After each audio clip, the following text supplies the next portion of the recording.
ओम शांति।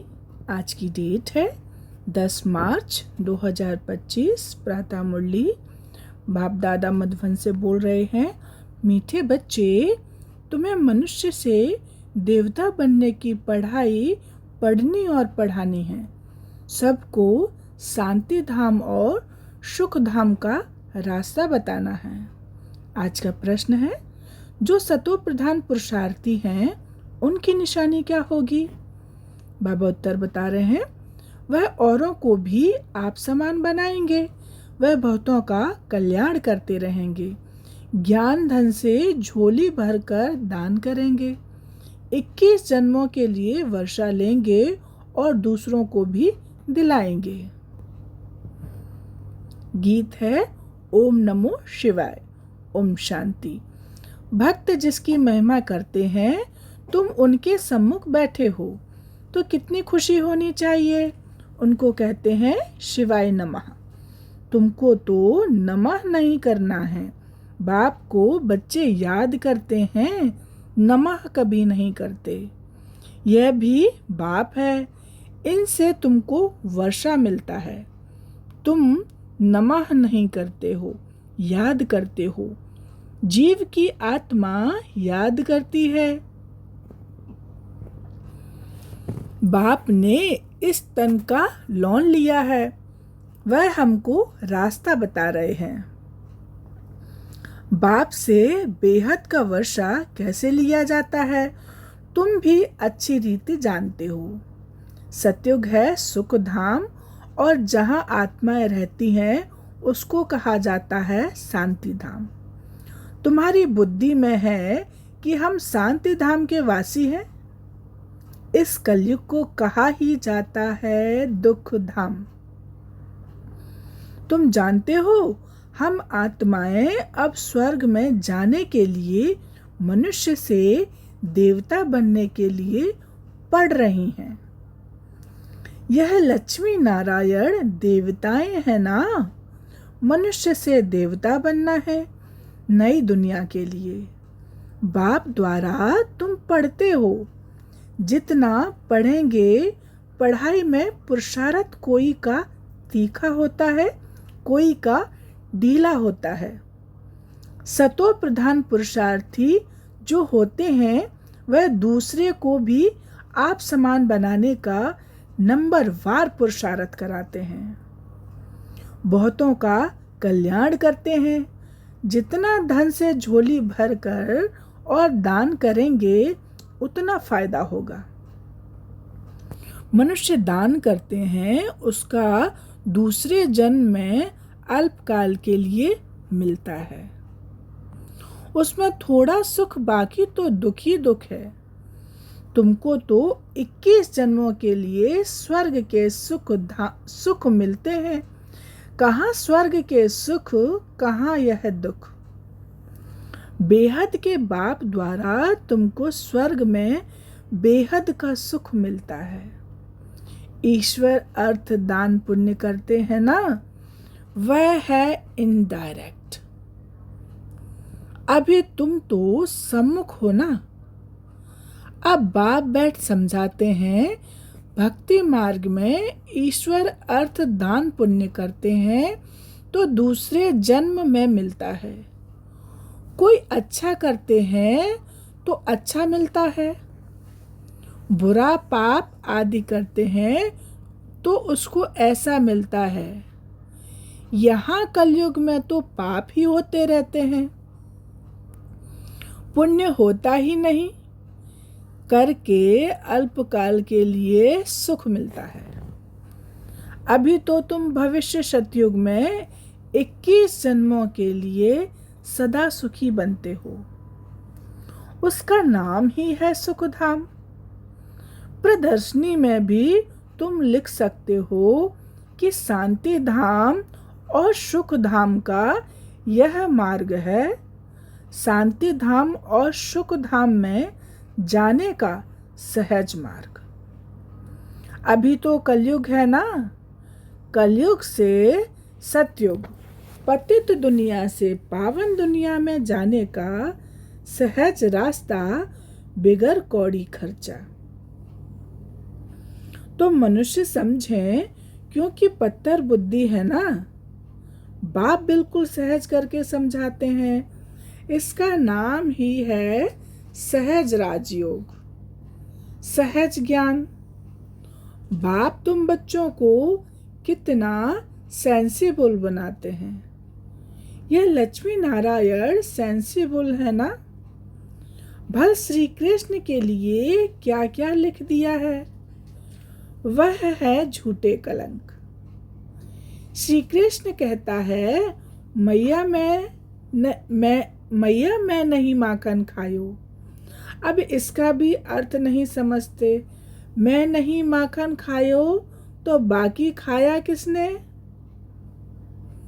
बच्चे को दूध पिलाया जाता है। बच्चे माखन खाएंगे या दूध पिएंगे।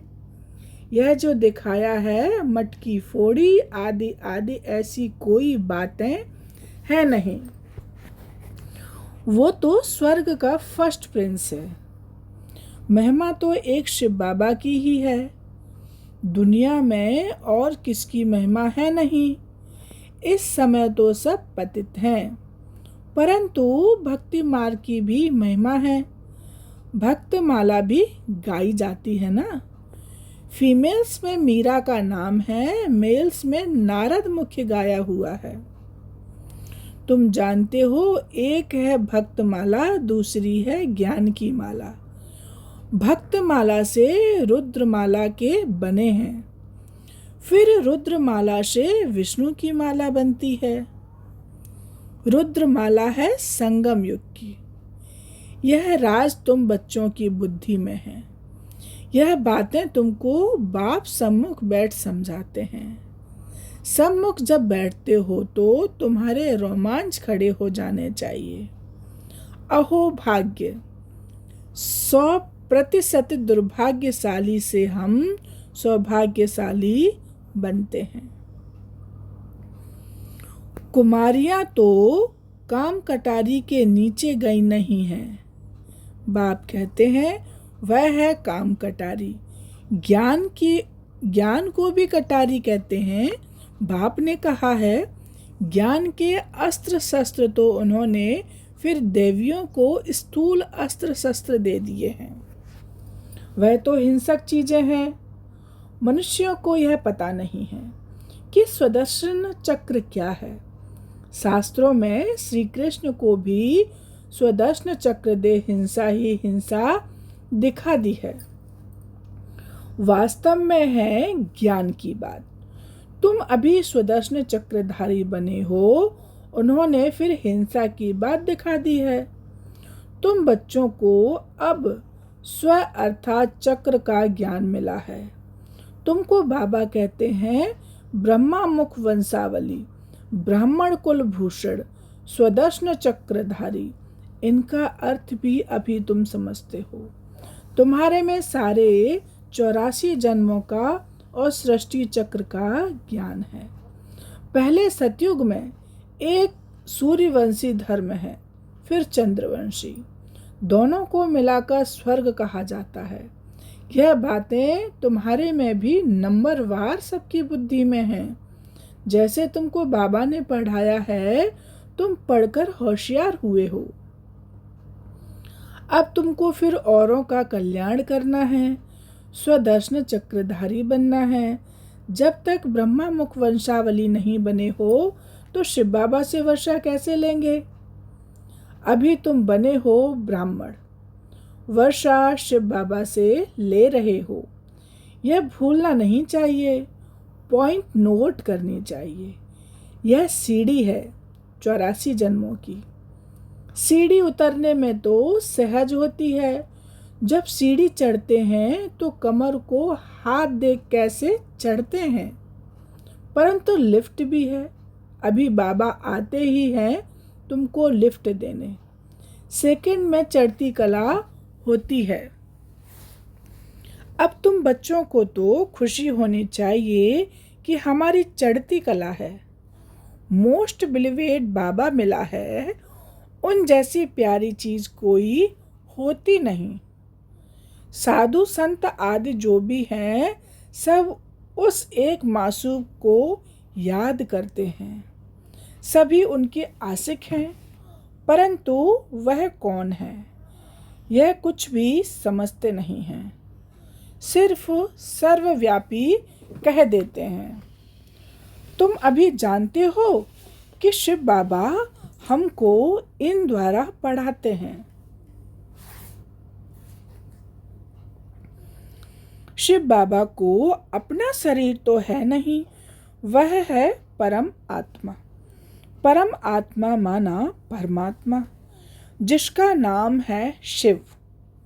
बाकी सब आत्माओं के शरीर पर नाम अलग अलग पड़ते हैं। एक ही परम आत्मा है जिसका नाम शिव है। फिर मनुष्यों ने अनेक नाम रख दिए हैं, भिन्न भिन्न मंदिर बनाए हैं। अभी तुम अर्थ समझते हो। बॉम्बे में बाबूरी नाथ का मंदिर है। इस समय तुमको कांटों से फूल बनाते हैं। विश्व के मालिक बनते हो तो पहली बात मुख्य यह है कि हम आत्माओं का बाप एक है। उनसे ही भारतवासियों को वर्षा मिलता है। भारत के यह लक्ष्मी नारायण मालिक है ना, चीन के तो नहीं है ना। चीन के होते तो शक्ल ही और होती। यह है ही भारत के। पहले पहले गोरे फिर सांवरे बनते हैं। आत्मा में ही खाद पड़ती है, सांवरी बनती है। मिसाल सारा इनके ऊपर है। भ्रमरी कीड़े को चेंज कर आप समान बनाती है। सन्यासी क्या चेंज करते हैं? सफ़ेद कपड़े वाले को गेरू कपड़े पहनाकर माथा मुड़ा देते हैं। तुम तो यह ज्ञान लेते हो, ऐसे लक्ष्मी नारायण जैसा शोभनिक बन जाएंगे। अभी तो प्रकृति भी तमो प्रधान है, तो यह धरती भी तमो प्रधान है, नुकसान कारक है। आसमान में तूफान लगते हैं, कितना नुकसान करते हैं, उपद्रव होते रहते हैं। अभी इस दुनिया में है परम दुख, वहाँ फिर परम सुख होगा। बाप परम दुख से परम सुख में ले जाते हैं। इनका विनाश होता है, फिर सब सत्व प्रधान बन जाता है। अभी तुम पुरुषार्थ कर जितना बाप से वर्षा लेना है उतना ले लो, नहीं तो पिछाड़ी में पश्चाताप करना पड़ेगा। बाबा आया है परंतु हमने कुछ नहीं लिया। यह लिखा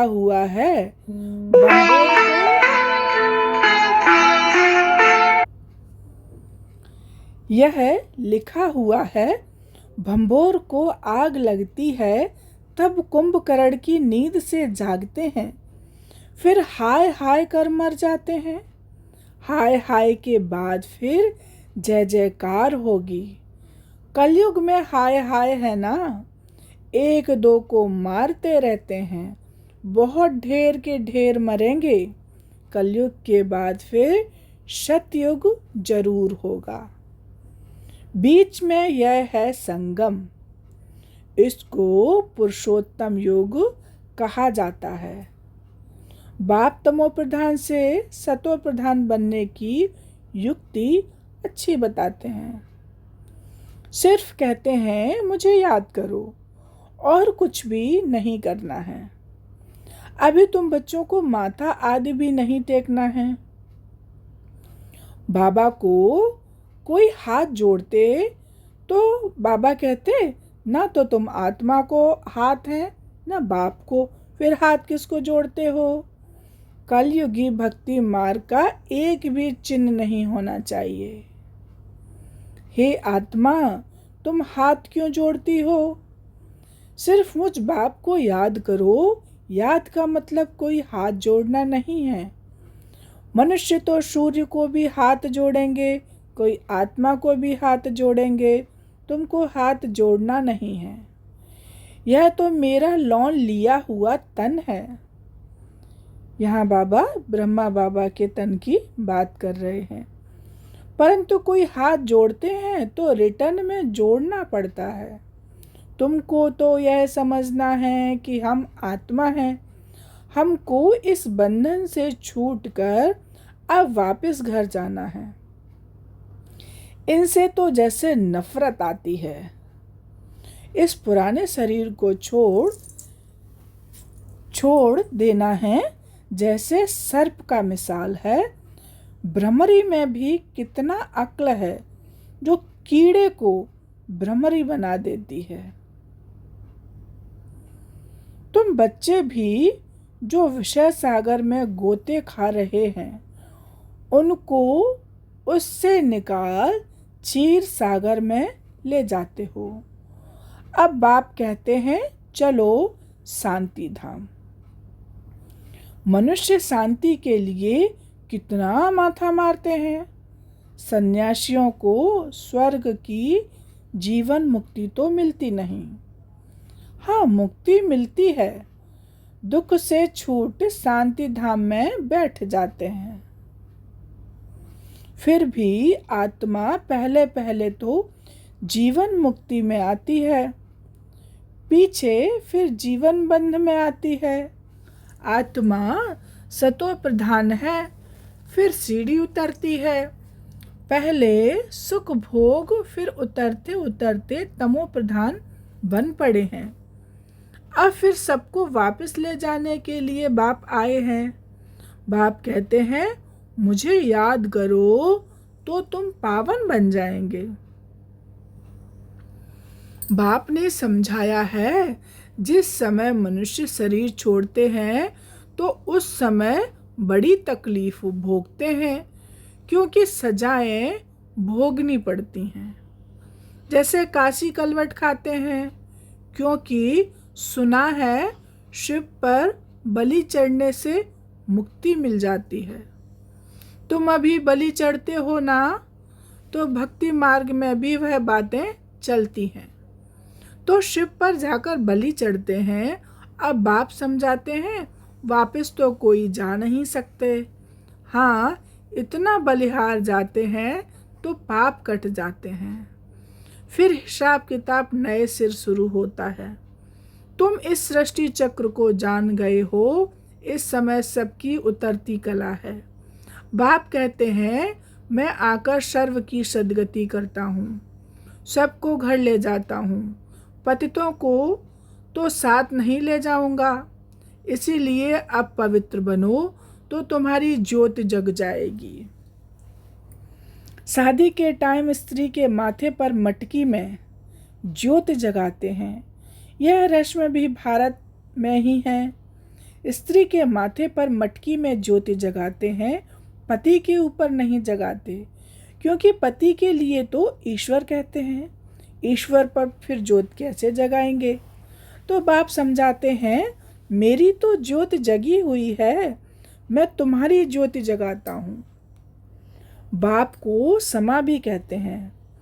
ब्रह्मा समाजी फिर ज्योति को मानते हैं। सदैव ज्योत जगी रहती है, उनको ही याद करते हैं, उनको ही भगवान समझते हैं। दूसरे फिर समझते हैं छोटी ज्योति, आत्मा बड़ी ज्योति परमात्मा में समा जाएगी।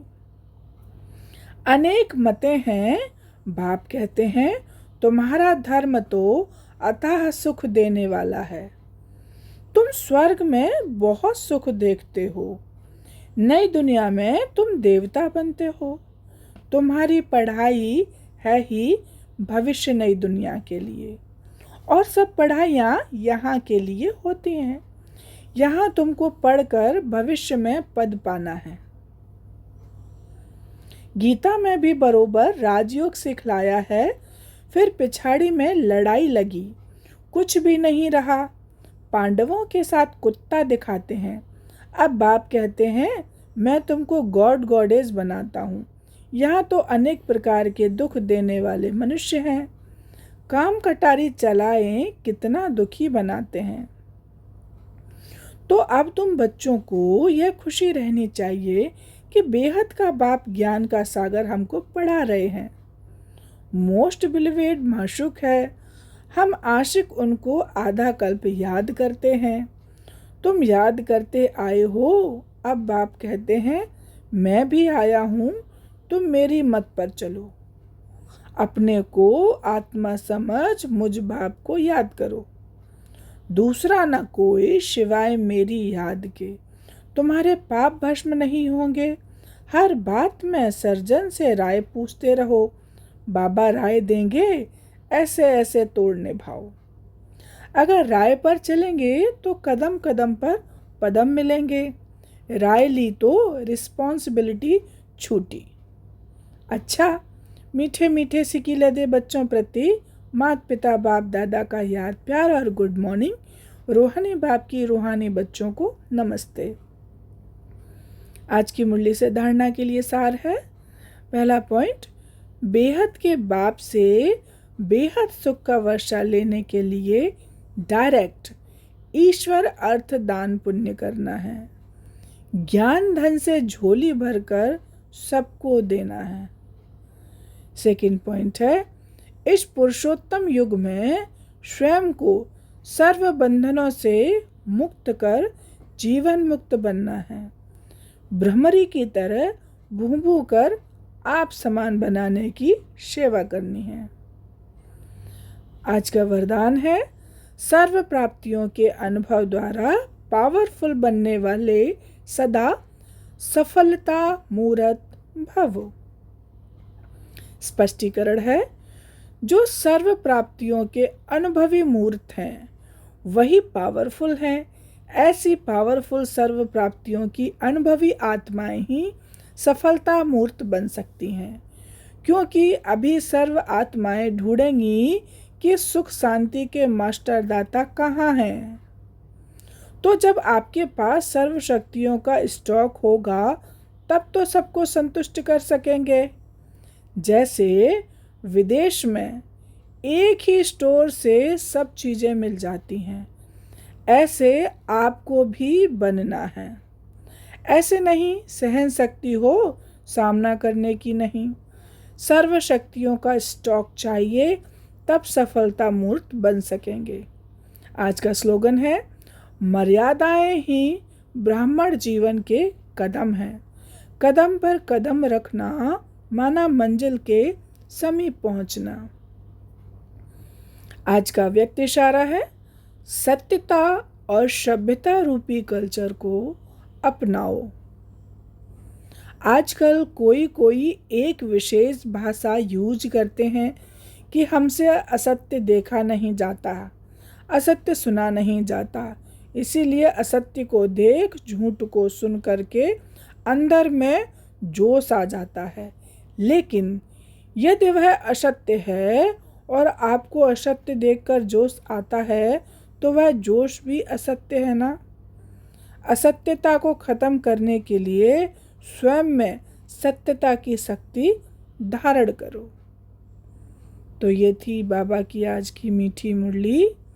ओम शांति। Thank you Baba, thank you हमारा प्यारा दैवीय परिवार। आपका दिन शुभ हो।